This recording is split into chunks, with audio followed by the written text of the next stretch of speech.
today. We had contact with her this morning, so I don't think you have to worry about any. She's going to be okay, is what I'm saying, as a result of the wreck. What we're going to do is excuse you. We're going to wait until she's able to return, and hopefully we'll get some guidance on that this afternoon when she calls back the clerk's office, and you'll be contacted by telephone. We all got good numbers for each of you beforehand, and they will contact you about when to come back.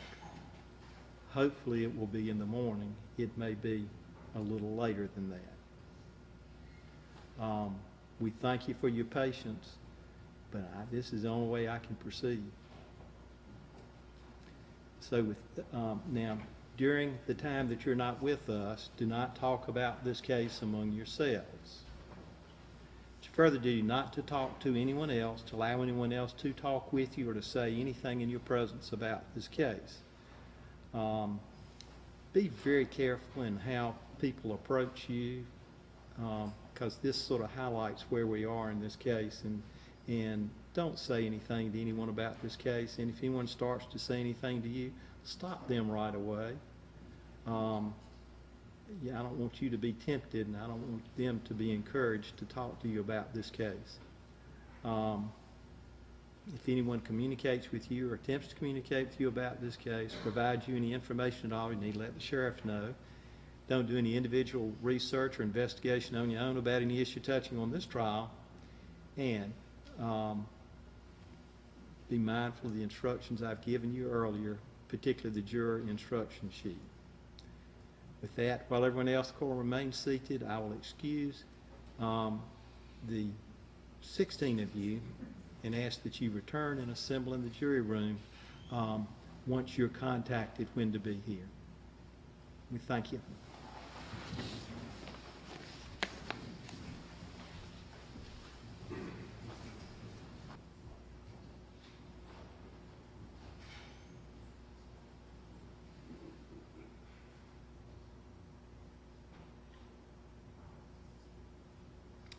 Record reflect that all the jurors are absent from the courtroom. This is certainly an unusual situation, but it's not the first time it's happened. We've had to recess. Anything on behalf of the state or the defendant? No, Your Honor, I just would say that I guess our anticipation would be that when she returns, that the juries would just resume the deliberations. Well, I've prepared some instructions, which I'll give both of you to take a look at. But I'm there's 2 copies, so everybody gets one. It's going to have to be revised a little bit, but for the record, it is. Thank you so much for coming back and being with us today. I pray that our recess was good for you. You sacrificed much by your service. Without this sacrifice and the strength of your character, justice cannot be done.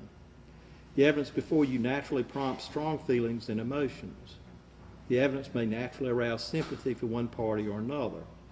Sympathy is a common human emotion. The law does not permit you to be free of normal reactions. However, the law and your oath as a juror requires that you disregard sympathy and not to permit it to influence your verdict. Your verdict must be based upon what you find, beyond a reasonable doubt, the facts are, and to apply the law I have given you to those facts. I'm now going to ask that all of you retire and continue your deliberations in this case. As I charged you earlier, a verdict is not a verdict until all 12 jurors unanimously agree as to what your verdict shall be.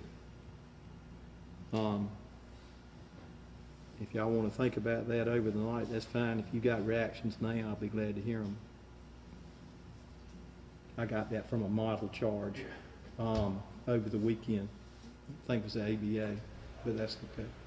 Yeah, we'll just digest it and think about it. Anything further to say? Nothing further for the state. Anything further for the defendant? No. Yes. Mr. Sheriff, you may recess us to come back at a later date, hopefully sooner. Everyone stand. Everyone stand. Everyone stand. Oh yes, oh yes, oh yes. Brown County Superior Court now. Brown County Superior Court now is in recess until further notice. God save the state and honor the court.